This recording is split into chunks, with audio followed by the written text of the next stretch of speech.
এবার যাচ্ছি ভোলায়, সেখানকার বাজার পরিস্থিতি জানাচ্ছেন সহকর্মী ছোটন সাহা।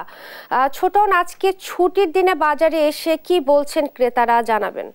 ইশরাত, আজকে ছুটির দিনে বাজারের যে অবস্থা আমরা দেখেছি, যদিও দু তিনটি পণ্যের দাম কমেছে, বিশেষ করে আলু, পেঁয়াজ এবং রসুনের দাম কমেছে 2 থেকে 5 টাকা পর্যন্ত, তবে বেড়েছে গাজর, কাঁচামরিচ এবং টমেটোর দাম। আজকের বাজারে কাঁচামরিচ কিন্তু বিক্রি হচ্ছে কেজি প্রতি 200 টাকা, যেটি আগেও ছিল 180 টাকা, এবং একই সাথে গাজর কিন্তু বিক্রি হচ্ছে 180 টাকা, যেই গাজর দাম ছিল আগে 160 টাকা।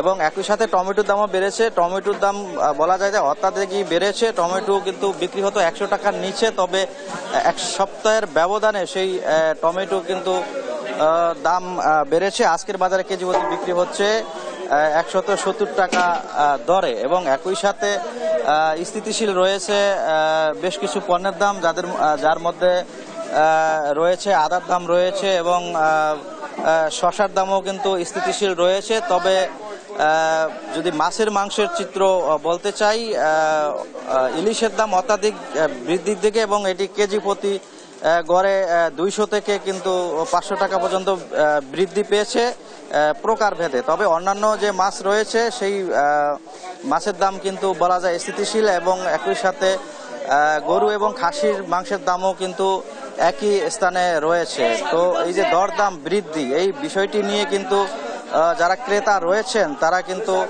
ক্ষোভ প্রকাশ করেছেন বাজারে এসে।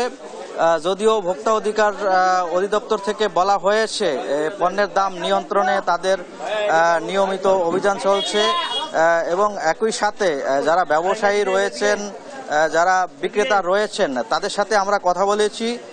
ব্যবসায়ীরা আসলে পণ্যের দাম বৃদ্ধির ব্যাপারে আসলে সুনির্দিষ্ট কোনো কারণ দেখাতে পারছে না। বরাবরই তাদের একই উত্তর যে পাইকারি আড়তে দাম বৃদ্ধির ফলে তারা কিন্তু